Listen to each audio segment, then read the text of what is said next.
MDAचा kitchen king masala kitchen मध्ये असला तर आपण काहीही बनवू शकतो। वांग्याचं भरीत, आलू गोबी, भेंडी मसाला आणि भरपूर काही। नैसर्गिक आपत्तीमध्ये राज्य सरकारकडून शेतकऱ्यांना पीक विम्याचं संरक्षण दिलं जातं। मात्र यंदा या पीक विम्यासाठी अवघा 30 तासांचा कालावधी दिलेला आहे। त्यामुळे आता शेतकरी कुठेतरी अडचणीत सापडलेला आहे। त्या शेतकऱ्यांच्या भावना ज्या आहेत आपण जाणून घेणार आहोत। काय सांगा, पीक विमा जो आहे फळ पीक विमा त्यासाठी अवघे काही तासांचा कालावधी दिलेला आहे, काय सांगाल? हो, ते चुकीचं धोरण आहे शासनाचं। शासनाने कमीत कमी 10-12 दिवस मुदत द्यायला पाहिजे, त्यांनी जाहिरात करायला पाहिजे। अहो, याला शासन देतं किती, 10 लाखाचं नुकसान झाले तर 2 लाख रुपये देतं। त्याच्यात बी शेतकऱ्याला माहित होत नाही। त्यांनी खर्च बागाला असो, फळबागाला खर्च भरपूर असतो आणि तो खर्च निघण्यापुरता जर समजा आता या पहिलं कसं होतं 5 वर्षाच्या अगोदर ही नव्हतं असा निसर्ग औषध येत नव्हता। आता गारपीट होती, वादळी पाऊस होतो, ढगफुटी होती, याच्यात नुकसान होती। नुकसान झाल्यामुळे आता दर साल 9 जून ते 10 जूनला पाऊस येतो। यंदा ह्या वेळेस काय झालंय, 4 मेलाच पाऊस सुरू झाला। 4 मेला पाऊस सुरू झाल्यामुळे बागाला ताण बसला नाही। बागाला ताण न बसल्यामुळे बागा फुटल्या नाही। म्हणजे 12 महिने शेतकरी त्यापासून वंचितच राहिला ना। आता 12 महिने शेतकऱ्यांनी करायचं काय त्याला? तुमची बाग कोणती आहे, किती एकर आहे, काय सांगाल? आमची बाग आहे 8 ते 10 एकर, पण पूर्ण फुटली नाही ना। 12 महिने आम्ही ते बागेवरच अवलंबून आहे ना। शिक्षणाचा खर्च आहे मुलांचा, मुलांचं शिक्षण खर्च कसा करायचा, आपण आमची रोज उदरनिर्वाह कसा करायचा, रोजचा दवाखाना असतो, मुलांचं शिक्षण आहे। त्यांनी 30 तासाची मुदत दिली आम्हाला, कळेपर्यंत तर आम्ही पोहोचायचे। आता ती बंद झालं, ती मॅप चालत नसं, मॅप चाललं नाही, त्यामुळं मग आम्ही वंचित राहिलो त्यापासून। त्यांनी कमीत कमी 10 ते 12 दिवसाची मुदत द्यायला पाहिजे विम्याची, विमा भर करता शेतकऱ्यांना। काय सांगाल, जी मुदत दिलेली आहे ती पुरेशी नाहीये? अजून 8-10 दिवस मुदत वाढवून द्यायला पाहिजे शासनाने। शेतकऱ्यांचा विचार करायला पाहिजे।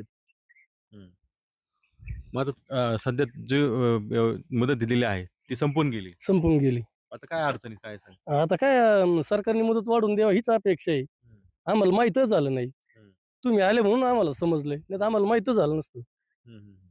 तर सरकारने शेतकऱ्याची काळजी घ्यायला पाहिजे, त्यांना मुदत वाढवून द्यायला पाहिजे 8-10 दिवस।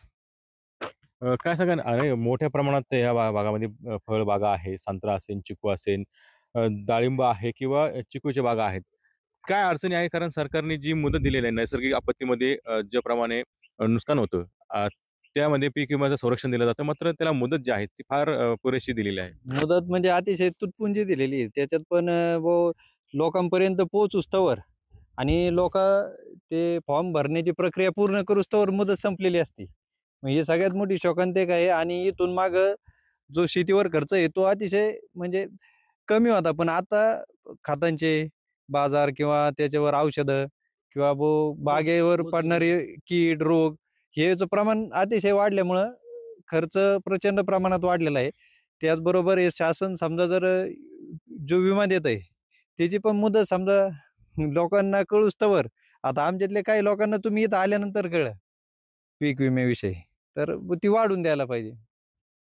तर निश्चितच आपण बघतो की प्रामुख्याने अहिल्यानगर जिल्ह्यामध्ये फळबागा ज्या आहेत त्या मोठ्या प्रमाणात केल्या जातात। त्यामध्ये संत्रा असेल, चिकू असेल, डाळिंब असेल किंवा पेरूच्या बागा ज्या आहेत त्या मोठ्या प्रमाणात घेतल्या जातात। मात्र ज्या नैसर्गिक आपत्तीमध्ये या फळबागांचं जर नुकसान झालं तर त्याला शासनाकडून पीक विम्याचं संरक्षण दिलं जातं। मात्र त्याची मुदत जी आहे ती मात्र त्याला ठराविक कालावधी दिल्यामुळे आता शेतकऱ्यांपर्यंत ती पोहोचलेली नाही आणि त्यामुळे अनेक शेतकरी जे आहे ते वंचित राहण्याची शक्यता आहे। आणि त्यामुळे ही मुदत जी आहे पीक विम्याची, फळ पीक विम्याची ती वाढून देण्यात यावी अशी मागणी जी आहे ती शेतकरी आता करत आहे।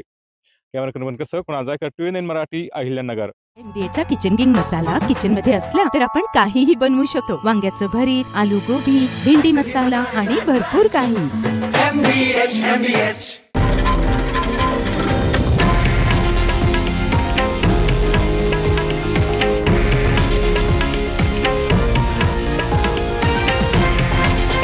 हे आहे देशातील नंबर 1 न्यूज नेटवर्क आणि आपण पाहत आहात TV9 मराठी, एकमेव।